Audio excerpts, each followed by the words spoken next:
Voltamos com o Alerj Debate, que está falando sobre a Comissão Estadual da Verdade. Bom, agora uma coisa muito importante também na comissão é quem é que vai fazer parte dela. São 7 membros, né? Uhum. Quem fará parte? Olha só, a comissão, ela está formalmente nomeada. Constituída e instalada. Lá na OAB foi revelado o nome de todos, inclusive fazendo parte da mesma um ex-procurador aqui da Alerj, o Marcelo Cerqueira. Né? Enfim, mas todo é de conhecimento público quem vai fazer parte, até porque as audiências também serão públicas, com toda a transparência possível. Paulo, foi publicado no Diário Oficial. Diário Oficial.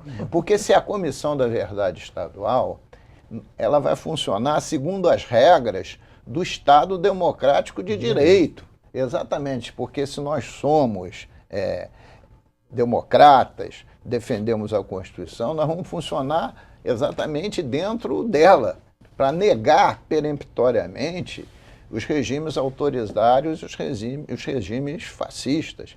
E eu queria resgatar uma coisa aqui que o deputado Gilberto Palmares estava dizendo. Claro que se você olhar para o Ramos, para o Palmares e para mim, e para Graça Matos, a deputada Graça Matos, tem 4 partidos distintos. PDT, PT, PSDB e PMDB. Todos nós passamos da faixa dos 60 anos. Gilberto tem 60 anos, não? Tá chegando. Não, a Graça deve ter 40, não faça isso com ela. Mas eu e Ramos, pelo menos, no máximo. E todos nós lutamos para restaurar o processo democrático no Brasil. Estamos em 4 partidos distintos. E eu percebo claramente um ranço muito forte na nossa sociedade de forças totalitárias, de forças fascistas. Então a gente tem que proclamar os valores da democracia. A gente tem que passar limpo um pouco esse período tão duro, ditatorial de 20 anos. É importantíssimo, porque aqui na própria Assembleia, o deputado Paulo Ramos mostrou isso claramente, quantas e quantas vezes o quórum caiu exatamente para essas forças atrasadas, essas forças que estão ligadas, né, aos regimes mais totalitários. Não, só para dizer o seguinte, diz bem o presidente da comissão, o Adi Damus, nós não queremos dar àqueles que vão ser investigados na busca da verdade o mesmo tratamento que eles dispensaram àqueles que foram vítimas da ditadura. Eles terão direito, assim, ao processo legal. Eles vão ser respeitados enquanto pessoas, mas vão ter que prestar os esclarecimentos necessários. Nós vimos o depoimento lá do Coronel Ustra, na Comissão Nacional da Verdade. Ele teve o direito de dizer a opinião dele, mas ele também faltou com a verdade, quando ele diz que as mortes todas resultaram de confronto, quando, comprovadamente, muitas mortes ocorreram nos porões da ditadura. Comprovadamente. Quanto a isto, tem situações em relação às quais não há nenhuma dúvida. Agora, só um comentário, a gente está falando aqui que quer recuperar a verdade, porque ela tem importância hoje e vai ter no futuro.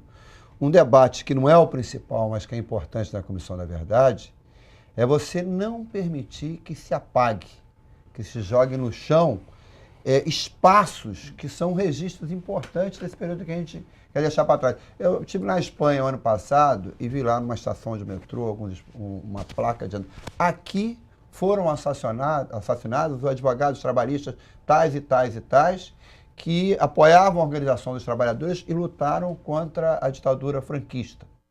Eu me lembro, por exemplo, há 3 anos atrás, quase cometeram um crime esportivo e histórico, porque quiseram, e a Assembleia Legislativa resistiu e ajudou a que não ocorresse isso, demolir o estádio Caio Martins em Niterói para entregar a especulação imobiliária. E a resistência de muita gente em Niterói e aqui na Leste impediu, e o argumento dos argumentos apresentados é que aquilo tem um valor histórico. Aquilo virou um campo de concentração com centenas de operários navais, advogados trabalhistas, pessoas que lutavam pela democracia e que foram presos para a ditadura.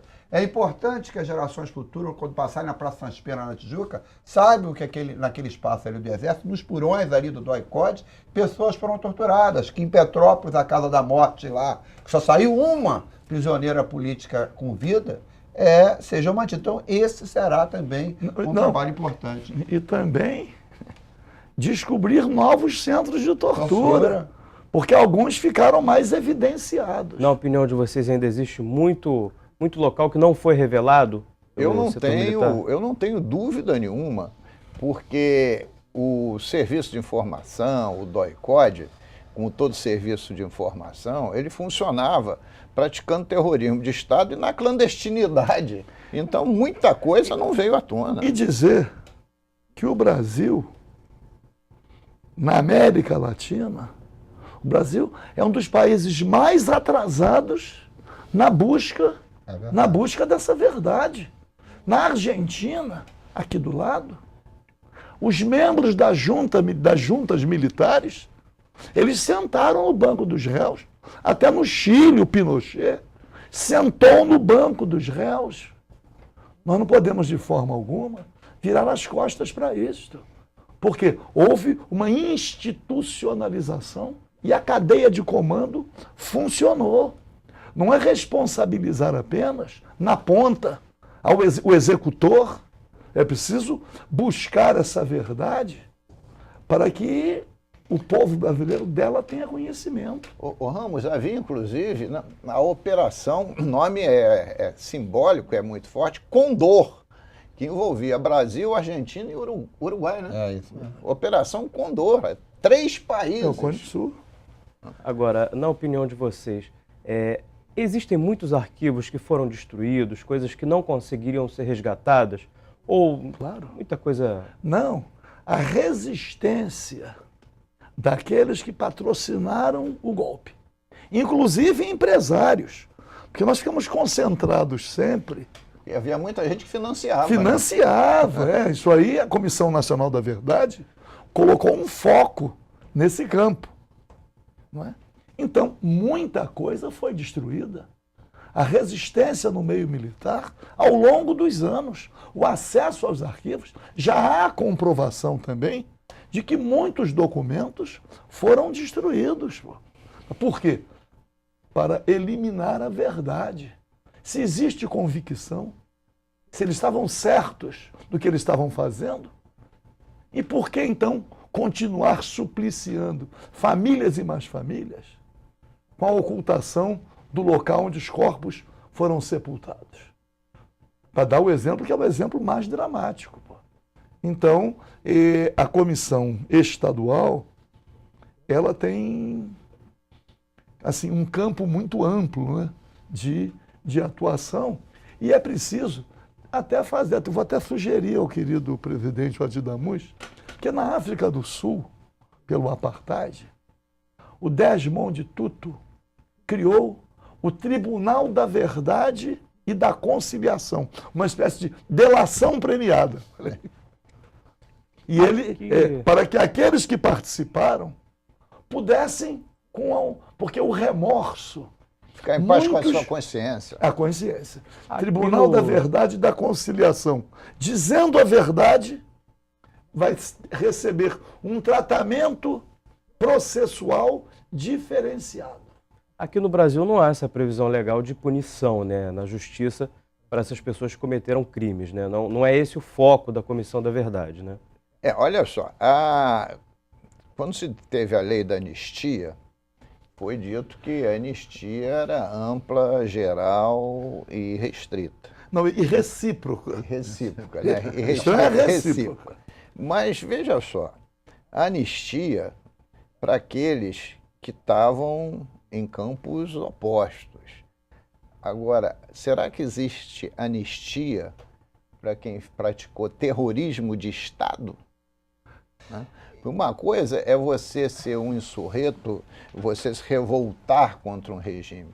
Outra coisa é você usar o aparato do Estado para praticar a pena de morte, atos de terrorismo, etc. A tortura. E depois é o seguinte, eu acho que a vida e a história são dinâmicas. Quem vai dizer isso no processo é o povo brasileiro. A gente tem que trabalhar muito para que a Comissão da Verdade dê resultado, traga à tona uma série de informações, porque essa história, o STF reconheceu que teve, como disse o Paulo Ramos, mas o processo é dinâmico. Eu acho que trazer à luz do dia, trazer à tona tudo o que aconteceu, é que vai determinar o que o povo brasileiro, né? Se o Estado democrático hoje vigente no Brasil vai ficar simplesmente olhando e não vai fazer nada. Então, as coisas aconteciam de perto. No dia que lançaram a Comissão da Verdade, eu me surpreendi, estava lá um militante antigo do PCdoB, e eu estava escutando ele falar no elevador, aí descobri que aqui na área de telecomunicações, no período que eu já trabalhava, um motorista aqui que trabalhava aqui na Presidente Vargas, na sede da antiga CTB, foi sequestrado, morto e torturado. E aí que tem que ver a responsabilidade seguinte. A área de segurança, os responsáveis pela área de segurança empresarial da antiga Teleste foram que pegaram o cara, levaram lá para 2 de Maio, ali perto do Jacaré, e entregaram o cara de segurança. Então eu quero saber o seguinte, trabalhadores que ficaram lá tentando recuperar o sindicato, quando descobrirem essa coisa mais nitidamente, se vão aceitar simplesmente que essas pessoas estão Só para dizer, vou fazer uma pequena observação. O presidente Alfonsín, na Argentina, para concluir a transição, ele sancionou a lei da obediência devida. Essa lei foi revogada a posteriori. Porque a lei da obediência devida se destinava a proteger os executores, como se estivessem cumprindo ordens. Aliás, foi em que se agarrou, no depoimento que prestou à Comissão da Verdade, o coronel Ustra, que ele estava cumprindo ordens. Disse isso claramente. E ainda elencou toda a hierarquia, a começar pelos presidentes militares. Quer dizer, então, a anistia como ela foi elaborada num determinado momento, ela necessariamente não vai prevalecer para a eternidade. Mas existe ainda um embate jurídico de que a tortura é imprescritível, que os corpos ainda insepultos, esse crime é continuado. Sequestro, né? Tem aí um debate também no mundo jurídico, que vai dar, obviamente, uma nova interpretação à própria lei da anistia. Bom, infelizmente nosso tempo já está esgotado. Eu quero agradecer muito a presença dos três aqui no nosso estúdio. O Alerj Debate fica por aqui. Se você quiser rever este programa, pode acessar www.tvalerj.tv. TV Alerj, o canal do povo fluminense. Até a próxima.